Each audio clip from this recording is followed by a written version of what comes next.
कल्याणमधील वादग्रस्त शाखेलाही उद्धव ठाकरे भेट देणार आहेत। 1985 मध्ये स्थापन झालेल्या शाखेवरून वाद झाला होता। शिंदे गटाकडून शाखा ताब्यात घेण्याचा प्रयत्न झाला होता। अखेर कल्याण पूर्वेतील शाखा ठाकरे गटाच्या ताब्यात राहिली। 2005 नंतर दुसऱ्यांदा उद्धव ठाकरे या शाखेला भेट देणार आहेत। ठाकरेंच्या स्वागतासाठी कार्यकर्ते ढोल ताशांसह सज्ज आहेत। याचा आढावा घेतला आमच्या प्रतिनिधींनी, पाहूयात।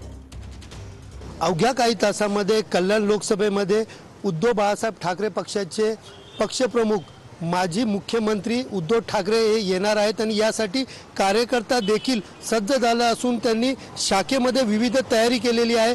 मी सध्या उभा आहे कल्याण पूर्वेतील शाखेमध्ये। आपण पाहू शकतो या ठिकाणी या शाखेमध्ये एकंदरीत या शाखेमध्ये शिवसेना ठाकरे गटाकडून पूर्णपणे तयारी करण्यात आलेली आहे। आपण पाहू शकतो ही शिवसेना मध्यवर्ती शाखा आहे कोळशाडी पूर्वेची आणि या शाखेतच गेल्या काही दिवसापूर्वी शाखा कोणाची याच्यावरनं वाद झालेला आणि मोठा वाद या शाखेमध्ये निर्माण झाल्यानंतर या ठिकाणी जी आहे शिवसेना ठाकरे गटाच्या कार्यकर्त्यांनी आजही या ठिकाणी बसतात आणि ही अधिकृतपणे ठाकरे गटाची शाखा असल्याचं यांनी त्याप्रमाणे सांगितलं देखील आहे। आणि या ठिकाणी आपण पाहू शकतो की फुलगुच्छ या ठिकाणी ठेवण्यात आलेला आहे की जेणेकरून जे पक्षप्रमुख उद्धव ठाकरे ज्या वेळेला या ठिकाणी येतील त्यांचं स्वागत या ठिकाणी पुष्पगुच्छ देऊन करणार आहेत आणि त्याचबरोबर त्या विविध ॲक्टिव्हिटी देखील या ठिकाणी होणार आहेत। शिंदे यांचा बालेकिल्ला मानला जाणारा हा कल्याण लोकसभा आणि या लोकसभेमध्ये